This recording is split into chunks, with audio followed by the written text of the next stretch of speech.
함께 보실 말씀은 고린도전서 9장 19절에서 27절까지를 보겠습니다. 고린도전서 9장 19절입니다. 내가 모든 사람에게서 자유로우나 스스로 모든 사람에게 종이 된 것은 더 많은 사람을 얻고자 함이라. 유대인들에게 내가 유대인과 같이 된 것은 유대인들을 얻고자 함이요, 율법 아래에 있는 자들에게는 내가 율법 아래에 있지 아니하나 율법 아래에 있는 자 같이 된 것은 율법 아래에 있는 자들을 얻고자 함이요, 율법 없는 자에게는 내가 하나님께는 율법 없는 자가 아니요 도리어 그리스도의 율법 아래에 있는 자이나 율법 없는 자와 같이 된 것은 율법 없는 자들을 얻고자 함이라. 약한 자들에게 내가 약한 자와 같이 된 것은 약한 자들을 얻고자 함이요, 내가 여러 사람에게 여러 모습이 된 것은 아무쪼록 몇 사람이라도 구원하고자 함이니, 내가 복음을 위하여 모든 것을 행함은 복음에 참여하고자 함이라. 운동장에서 다름질하는 자들이 다 달릴지라도 오직 상을 받는 사람은 한 사람인 줄을 너희가 알지 못하느냐. 너희도 상을 받도록 이와 같이 다름질하라.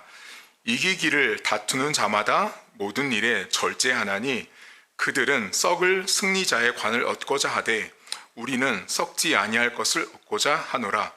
그러므로 나는 다름질하기를 향방 없는 것 같이 아니하고 싸우기를 허공을 치는 것 같이 아니하며 내가 내 몸을 쳐 복종하게 함은 내가 남에게 전파된 후에 자신이 도리어 버림을 당할까 두려워함이로다. 아멘.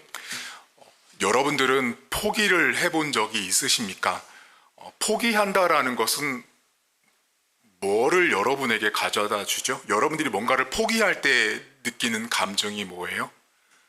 우리 지훈이도 정훈이도 포기해봤지. 포기하면 어때요, 여러분? 실망스럽고 낙심되고 좌절되죠. 사람들은 포기하기 싫어요. 내가 가지고 있는 거, 내가 소중하게 여기는 것들을 포기한다라는 건 쉽지 않거든요. 근데 오늘 바울이 포기합니다. 세상에 포기하는 것 중에 가장 힘든 포기가 뭘까요? 여러분들이 볼 때. 여러분들 제일 포기 못하는 영순위가 뭔지 아세요? 제가 알려드릴까요? 돈이요. 그렇죠. 여러분들은 돈을 절대 포기 못하세요. 우리 정훈이하고 지훈이는 뭐겠어? 장난감이겠지. 이 장난감 내가 포기 못해 하겠죠. 우리 중고등부 학생들은 뭐예요? 뭐 브랜드 옷 같은 거 있죠. 남들 친구들 갖고 다니는 가방, 신발 이런 거 못 뺏기죠. 포기 못하는 거죠. 사람마다 다 포기 못하는 게 있는데요. 오늘 바울이요, 자기가 포기한 것을 딱 한 단어로 말하는데 자유를 포기합니다. 자, 여러분들 자유를 포기하는 게 어떠세요? 지금 방금 전에 제가 말씀드렸던 뭐 물질이나 내 눈에 보이는 이런 사물을 포기하는 것과 자유를 포기하는 건 다르죠. 자, 여러분들이 자유를 포기할 때요, 이 인문학에서 이 자유를 포기할 때, 자, 긍정적 강제 포기와 부정적 강제 포기가 있어요. 또 이러니까 우리 안목녀 집사님, 또 목사님 또 뭔 말하시냐 또 이럴 수 있어요. 자, 이제 설명드릴게요. 긍정적 강제 포기와 부정적 강제 포기를 설명드리면 이거예요. 자, 긍정적으로 강제적으로 포기하는 자유가 있어요. 그게 누구냐? 군인 아저씨들. 맞죠? 잘 생각해 보세요. 군인 아저씨들은 군대 가는 순간 자유가 없어요. 근데 그 자유가 없지만 그 없는 자유는 매우 긍정적이죠. 왜? 나라를 지키니까. 맞죠? 그래서 긍정적 강제 포기예요. 그것이. 군인 아저씨들. 우리 규혁이가 지금 그렇게 살고 있죠. 자, 부정적 강제 포기는 뭐예요? 누구를 말할까요? 바로 떠오르는 인물은 죄를 짓고 교도소에 가 있는 사람들. 그렇죠. 부정적인 사람들이죠. 왜? 그 사람들은 강제적으로 자유를 포기시키지 않으면 또다시 범죄를 저지르니까 교도소로 수감을 시키는 거죠. 여러분, 자유는요, 바울이 지금 말하는 내가 자유를 포기했다라는 건 강제적으로 누가 시켜서 바울이 자유를 포기한 사람이 아니에요. 바울은요, 자유를 포기하는데 누가 시켜서 한 게 아니에요. 바울 스스로, 바울 안에서 결정이 된 자신의 자유를 포기합니다. 자, 그러면 우리 안에 질문이 들어야 돼요. 목사님, 왜 바울은 자유를 포기했어요? 여러분들 안에 제가 이 자리에서, 자, 여러분 자유를 포기하십시오. 자, 지훈이하고 정훈이 지금부터 핸드폰 보는 자유를 포기해. 어때? 목사님 싫어요. 저는 핸드폰을 볼 거예요. 우리는 그러죠. 내가 가지고 있는 자유를 포기하라 그러면 우리는 다 싫어한단 말이에요. 싫다고요.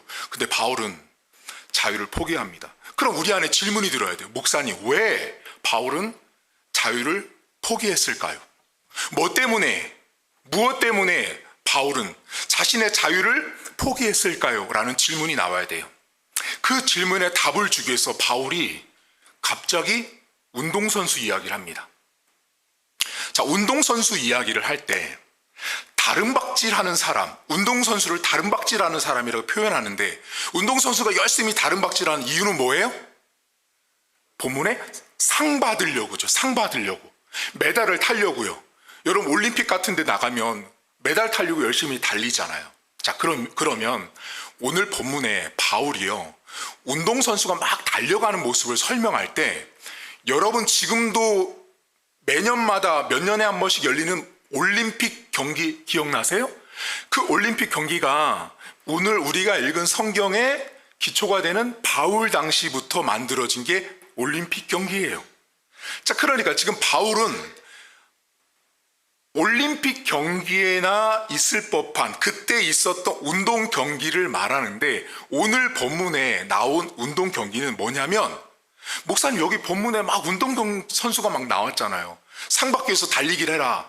여기 있는 운동선수는 누구를 딱 지칭했냐면 복싱 선수예요. 복싱이 뭐예요? 복싱? 권투 선수요. 이 본문에 권투 선수가 나오거든요. 그런데 바울이 자신에게 무슨 표현을 딱 쓰냐면, 나를 쳐서 복종하다라고 말할 때 그 치다라는 말이 언제 쓰는 단어냐면 복싱할 때 쓰는 말이에요. 그러니까 오늘 본문에 나를 쳐서 복종하라고 하니까 우리 성도님들은 다 어떻게 생각하세요? 막 회초리를 가져와서 막 이렇게 때리는 거로 생각하시는데 그게 아니고요. 바울이 지금 본문에 사용한 나를 쳐서, 그 치다라는 말은 복싱 선수가 권투를 장갑을 끼고 딱 이렇게 한 대를 칠 때 쓰는 말이에요. 자, 그러면 여쭤볼게요. 그러면 또 궁금한 게 나와야 돼요. 그럼 목사님 어디를 치는 거예요? 맞죠? 권투 선수들이 여러분 딱 이렇게 있다가 가드를 올리고 있다가 뭐 잽도 날릴 수 있고 배도 칠 수 있고 얼굴을 칠 수도 있잖아요. 이 본문에 사도 바울이 사용하고 있는 이 헬라어 단어가 치다란, 나를 쳐서 복종하라고 이 치다라는 말이요, 복싱 선수가 상대방을 칠 때 어디를 딱 치는 걸 말하냐면, 여러분이 딱 듣자마자 아우 아프겠다 할 거예요. 어디를 딱 치냐면 여러분의 눈빛을 치는 거예요. 이 헬라어 단어가 그냥 아무 데나 치는 게 아니에요, 여러분. 눈밑을 딱 치는 거예요. 와, 그러면 어떨까요? 여러분의 제가 눈밑을 치면, 자, 여러분들은 눈을 뜨고 바로 정상적으로 볼 수 있어요? 못 보죠. 자, 내가 눈밑을 맞는 순간 눈이 안 보이는 거죠. 그러면 지금 바울이요, 나를 쳐서 복종하라고 할 때 자신의 눈밑을 맞은 것처럼, 친 것처럼 표현했단 말이에요. 그럼 사도 바울은 왜 나를 치라고 말할 때 그 눈밑을 치라고 말했을까요? 여러분 상식적으로 여러분 눈밑을 맞아서 막 눈밑이 막 퉁퉁 부어오르면 권투 선수 눈이 막 이게 덮이잖아요. 그러면 보여요? 안 보여요? 안 보이는 걸 말하고 싶은 거예요, 지금. 지금 바울이 말하고 싶은 게 뭐냐면, 나를 쳐서 복종한다는 건 뭐냐면, 바울이 정상적으로 세상을, 사람을, 사물을 못 보는 상태를 말하고 싶은 거예요. 그러면 또 질문이 나와야겠죠. 도대체 뭐를 안 보려고요? 뭐를 안 보고 싶길래 바울은 자기 자신을 쳐서 자기 눈밑에 상처를 주고 바울 자신이 정상적으로 세상을 못 보도록 했을까요? 그 답이 오늘 여러분 읽은 19절부터 나와요. 19절부터 다시 보세요.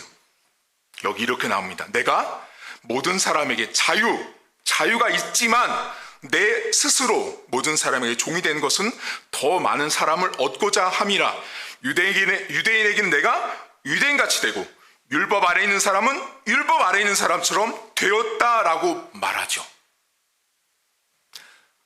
여러분, 지금 바울이 지금 이 본문에 보면 막 율법 아래, 율법 없는 사람 막 말하니까 여러분 헷갈린데 답은 간단해요. 뭐냐면 바울은 다른 사람처럼 되기 위해서 눈밑을 맞은 사람이에요. 그럼 여쭤볼게요. 이게 간단해요. 여러분들 제가 눈밑을 한 대 딱 쳐가지고 누굴 칠까요? 오늘 우리 박영철 집사님 저를 보자마자 목사님 날 치면 안 되는데 하시겠지만 우리 박영철 집사님을 치는 건 좀 그렇잖아요. 우리 찬이를 한번 한 대 치겠습니다. 우리 아들이니까. 자, 눈밑에 한 대 딱 쳤어요. 딱 맞았어.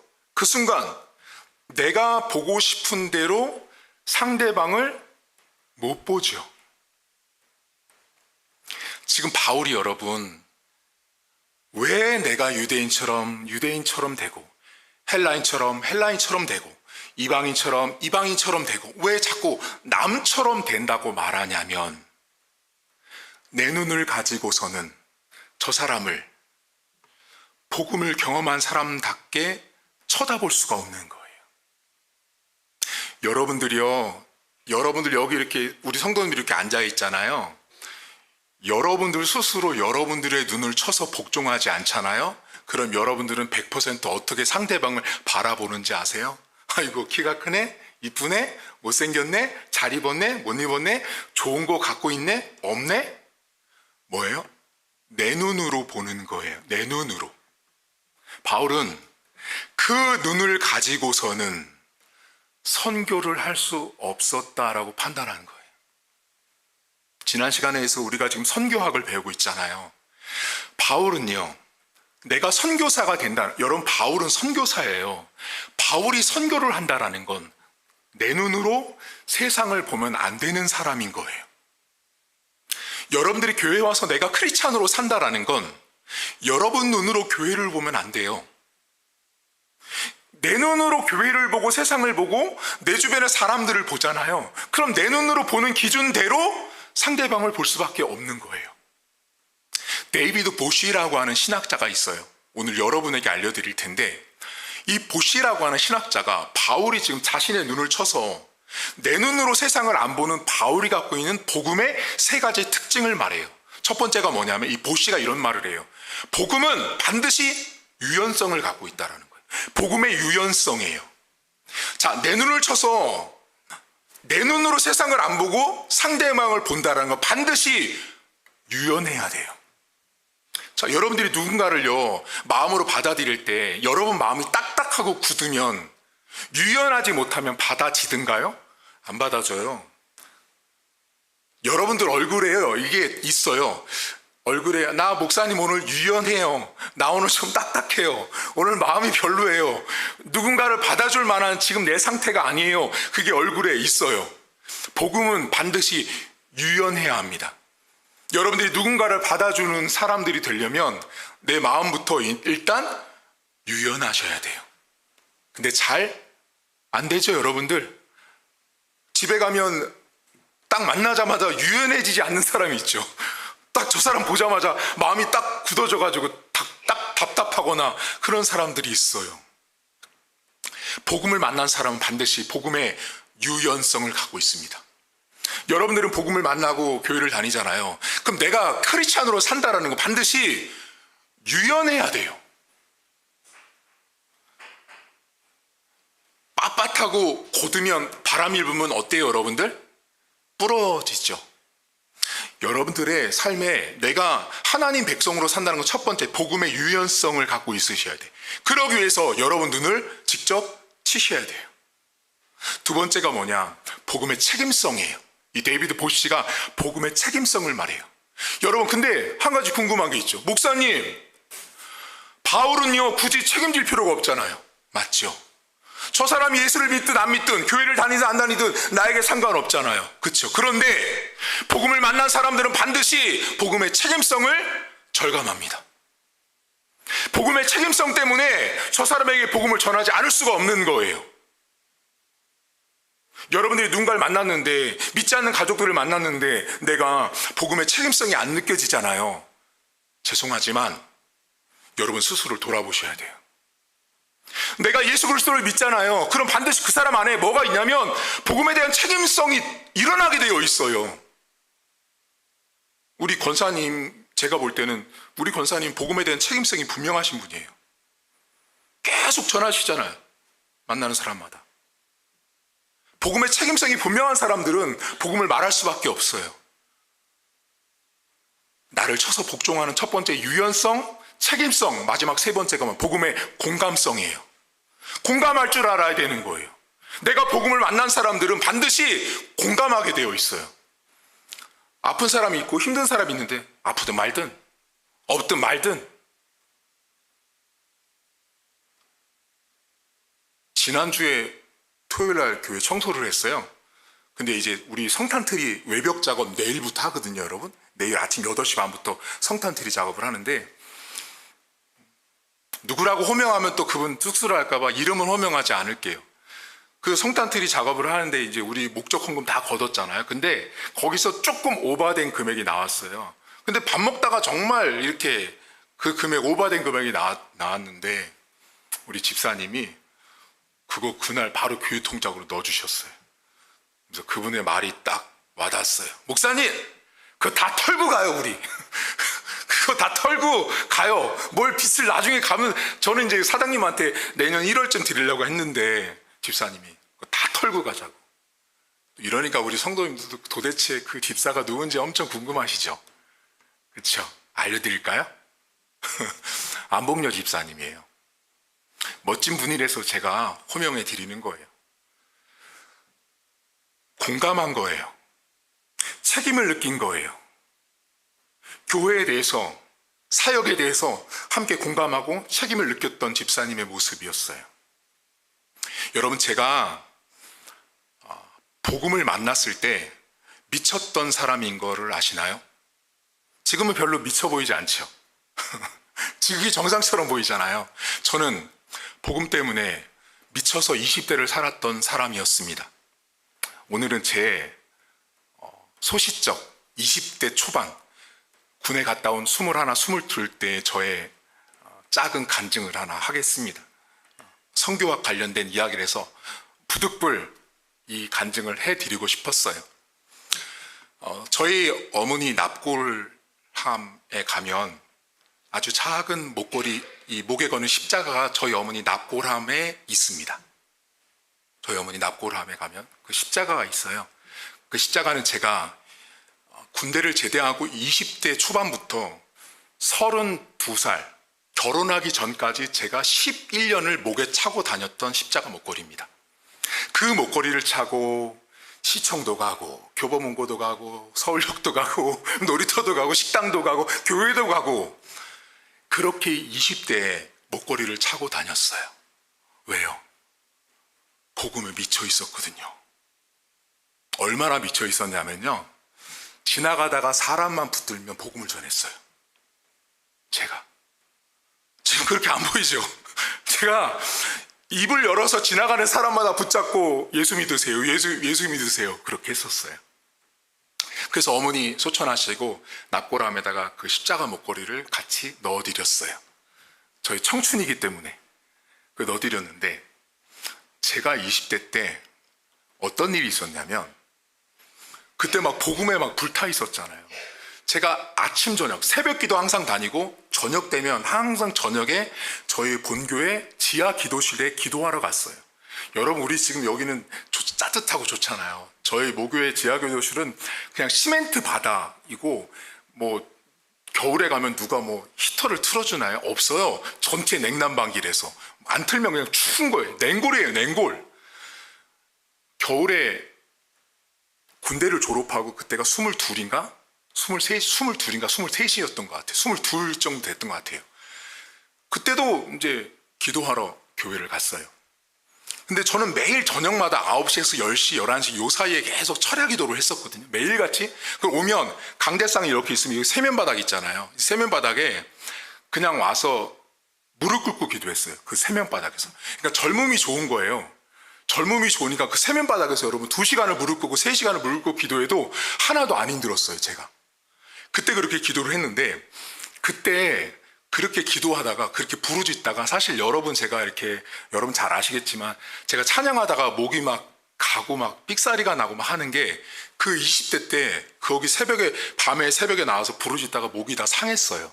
그러니까 어느 정도로 상했냐면 피가 토했거든요. 그렇게 부르짖고 기도를 했어요. 20대 때. 근데 제가 저녁마다 매일 가서 기도하는 공간이잖아요.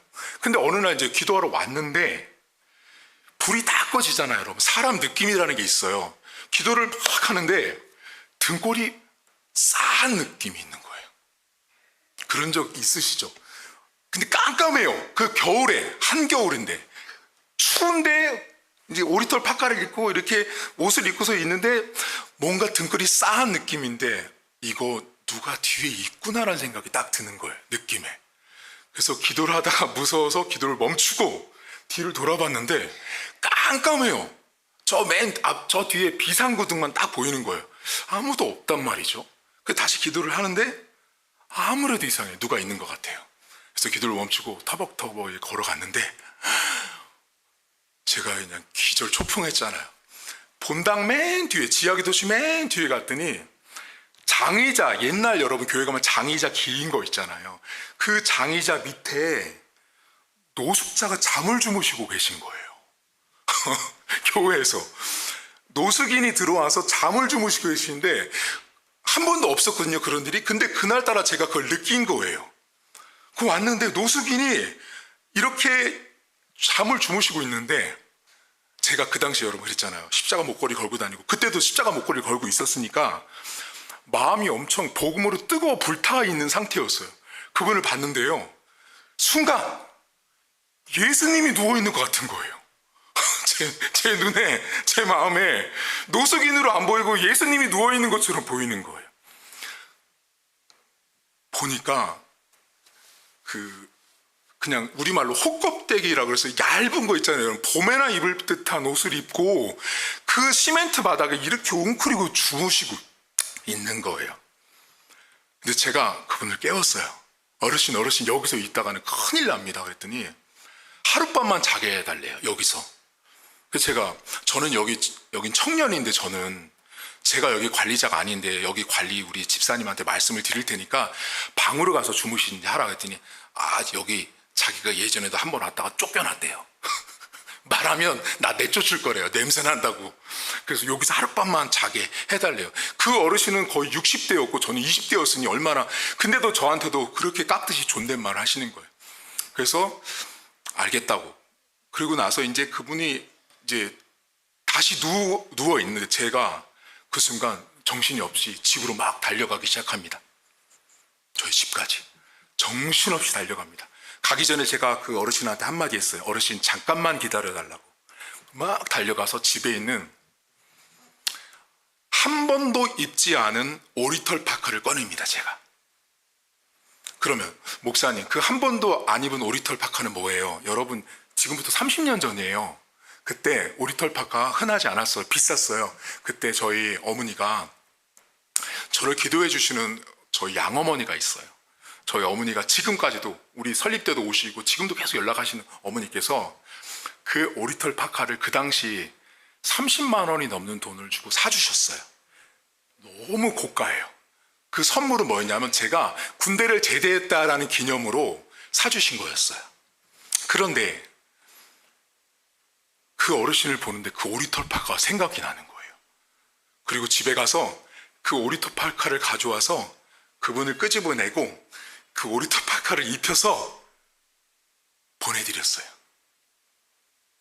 근데 제가 그날 그 사건 이후로 하나님께서 저에게, 제가 새벽에 기도하러 가잖아요. 제가 그때 그 이후로 새벽에 저녁에 가서 기도할 때 하나님이 저에게 어떤 메시지와 깨달음을 줬냐면 그거 나였다. 그거 나였다. 라고 그러시는 거예요. 제 눈에 그때 그분은 노숙인이 아니었어요. 주님처럼 보여서 그분에게 옷을 입혀드렸는데 계속 기도할 때마다 나였다. 나였다라는 말씀을 계속 주시는 거예요. 여러분, 복음을 경험하면 반드시 공감하고 책임성을 갖고 유연해집니다. 제가 오늘 여러분에게 이렇게 사도 바울을 말하면서 제 이야기를 들은 이유는 복음을 만난 사람은 다릅니다. 저는 복음을 만나고 인생 뒤집어진 사람이에요. 여러분들이 정말 예수를 만나고 복음을 만나잖아요. 변화될 수밖에 없어요. 여러분, 여기 있는 성경 구절 보이세요? 여기? 거기 앉아서 보이시죠? 뭔가 어디서 보시던 거 아니에요? 오늘 본문이잖아요.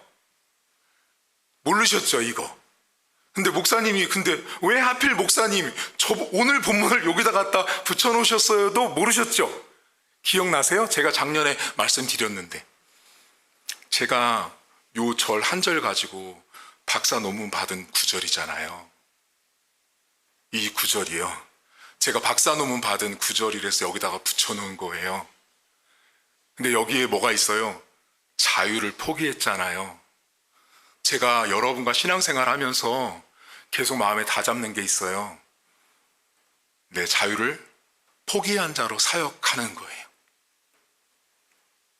여러분들이 선교사, 내가 하나님을 믿는 사람으로 살아간다라는 건 가장 중요한 걸 포기해야 되는, 그것은 뭐냐?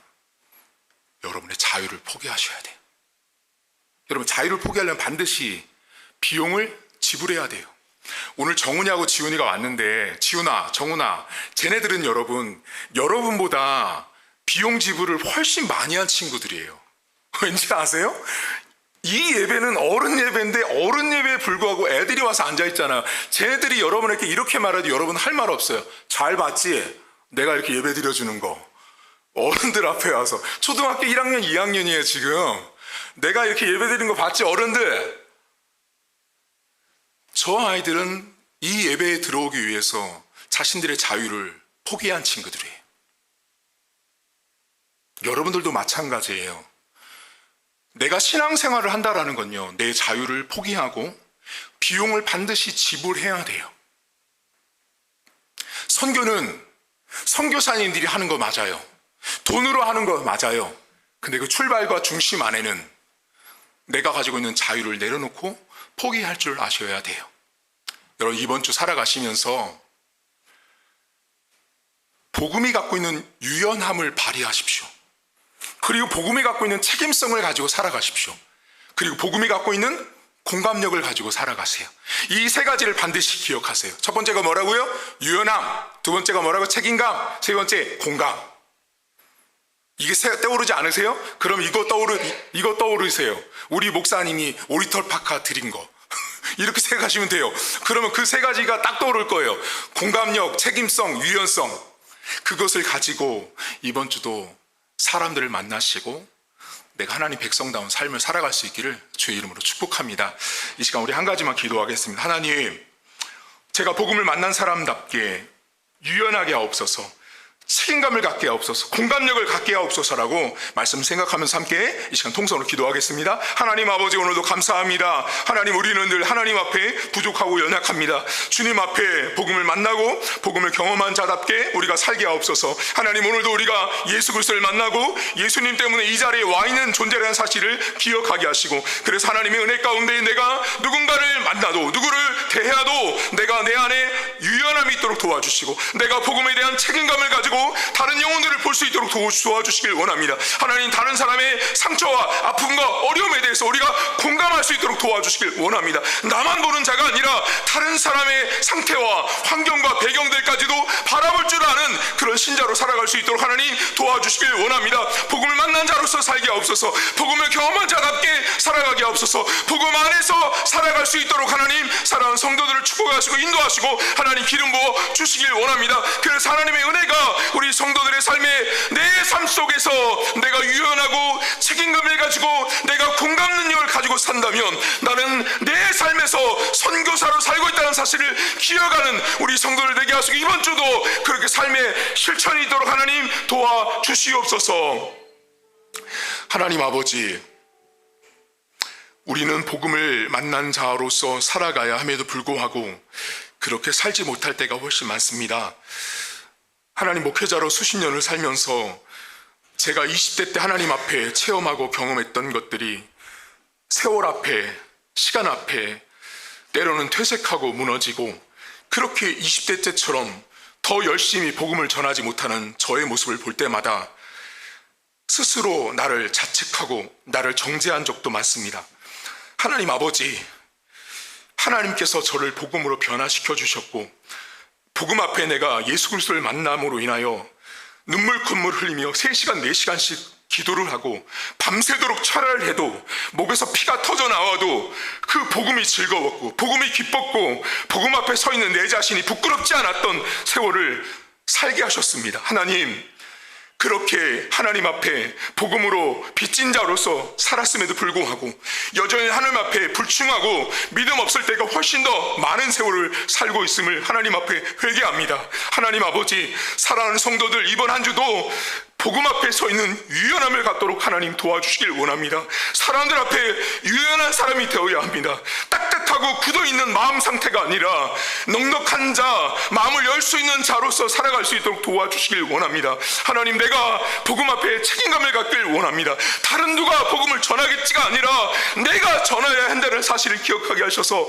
복음 앞에 책임감을 가질 수 있도록 도와주시길 원합니다. 하나님, 나만 잘 되고 나만 안 아프면 되는 것이 아니라 나만 먹고 잘 살면 되는 것이 아니라 다른 누군가의 아픔과 어려움을 공감할 수 있도록 하나님 도와주시길 원합니다. 하나님, 내가 나그네 된 자, 어려운 자, 작은 소자에게 물 한 그릇 대접한 것이 곧 나에게 한 것이라고 예수님께서 말씀하셨듯이 하나님, 우리 사랑하는 성도들 삶에 어려운 이웃들, 힘든 이웃들, 내 삶에 내가 돌아봐야 될 사람들을 바라볼 때 그들 안에 역사하실 하나님, 하나님과 함께 하시는 그 작은 자들을 바라볼 수 있도록 도와주시고 내 삶에서 그렇게 유연하게 책임감을 가지고 공감을 하면서 살아가는 모습이 곧 선교사적인 삶이라는 사실을 기억하게 하셔서 이번 한 주도 그렇게 한 주를 살아낼 수 있도록 은혜를 베풀어 주옵소서. 이제는 우리 주님 예수 그리스도의 은혜와 하나님 아버지의 살아계심과 성령의 위로교통 충만하심의 역사가 오늘도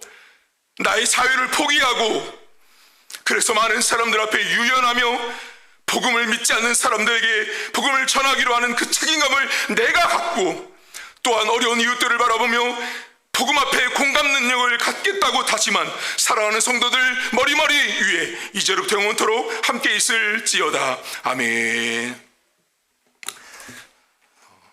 교회 소식을 잠깐 전하도록 하겠습니다. 여러분 12월 일정표를 보시면 거기에 성탄 예배 그리고 새해 맞이 감사 예배 일정이 있습니다. 여러분 참고하셔서 시간 이렇게 계산 잘 해주셨다가 참석을 부탁을 드리겠고요. 그리고 오늘 2025년도 달력이 나왔습니다.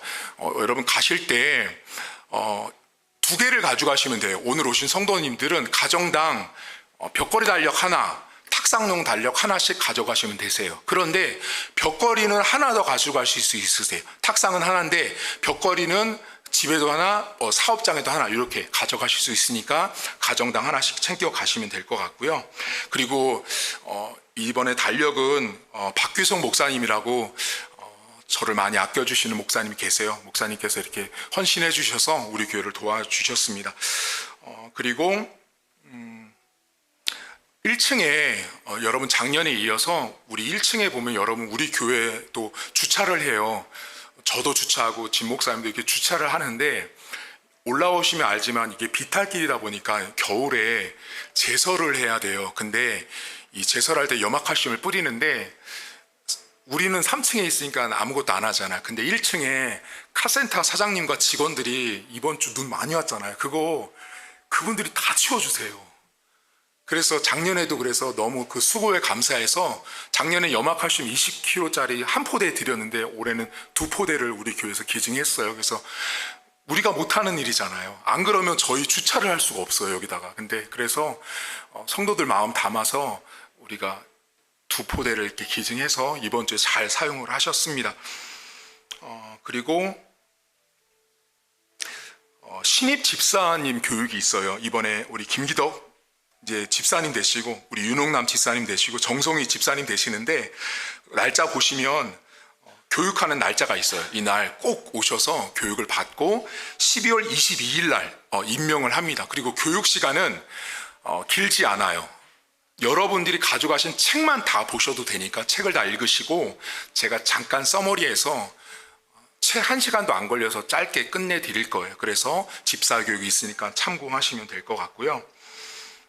그리고 아까 전에 말씀드렸던 것처럼 내일 아침 8시 반부터 여기 성탄 트리 작업합니다. 그래서 아침에 공사하면 아마 하루 종일 공사를 할 것 같아요. 그러면 저녁 때 점등이 되면 그거 제가 사진 찍어서 단톡방에 올려드릴 테니까 보시면 될 것 같고요. 오늘은 이제 끝나고 나가시면 점등식이 있어요. 그래서 점등식은 간소합니다. 그래서 가셔서 우리 진 목사님이 로비에 의자를 다 이렇게 배치해 놨어요. 그럼 아무 데나 앉으시고 그리고 찬송가곡 부르고 짧게 한 3, 4분 정도 성탄 메시지 듣고 그리고 여러분들에게 아까 아침에 사진 보내드린 그 카드 있죠. 거기다가 연말 소망 그리고 내년도 기도 제목 꼭 응답되길 바라는 거. 그래서 제가 여러분 작년에 여러분들이 카드 쓴 것을 제가 이번에 다시 봤거든요. 근데 보니까 어떤 분 정말 응답된 분 많아요. 그때 보니까 우리 오늘 또 뭐 어쩔 수 없어요. 안복녀 집사님 뭐 집 이사하는 거 기도 제목 쓰셨어요. 그거 응답됐거든요. 그래서 여러분들 오늘 쓰실 때 쓰셔서 이렇게 트리에 걸면 되실 것 같고요. 그리고 오늘 조금 이따 12시에 도시락이 와요. 오는데 우리 교회 형제교회 우리 교회를 세운 흰돌교회에 박재근 집사님과 이승숙 권사님 두 부부가 저쪽 신길동 여러분 그 대방역 근처에서 본죽을 오랫동안 하셨어요. 그런데 사실 이번 주에 제가 권사님한테 연락을 해서 우리가 도시락을 이제 앞으로 점등식 할 때마다 먹으려고 한다. 1년에 한 번이라도 우리가 구매를 하고 싶다 했는데 권사님이 그럼 나는 1년에 한 번이라도 봉사하고 싶다 그러시는 거예요. 그래서 저는 1년에 한 번 구매를 해서 먹으려고 그랬더니 권사님이 1년에 한 번이니까 당신께서 헌신하시겠다 그래서 이따가 권사님이 이제 갖다 주시면 도시락 드시면 되고 교회에서 먹을 수도 있고 가지고 가셔도 되십니다. 그리고 마지막으로 오늘 광고에는 나오지 않았는데요. 어저께 갑자기 연락을 받아가지고 제가 이번 주 금요일 날 저 광진구에 있는 광현교회라는 데가 있어요.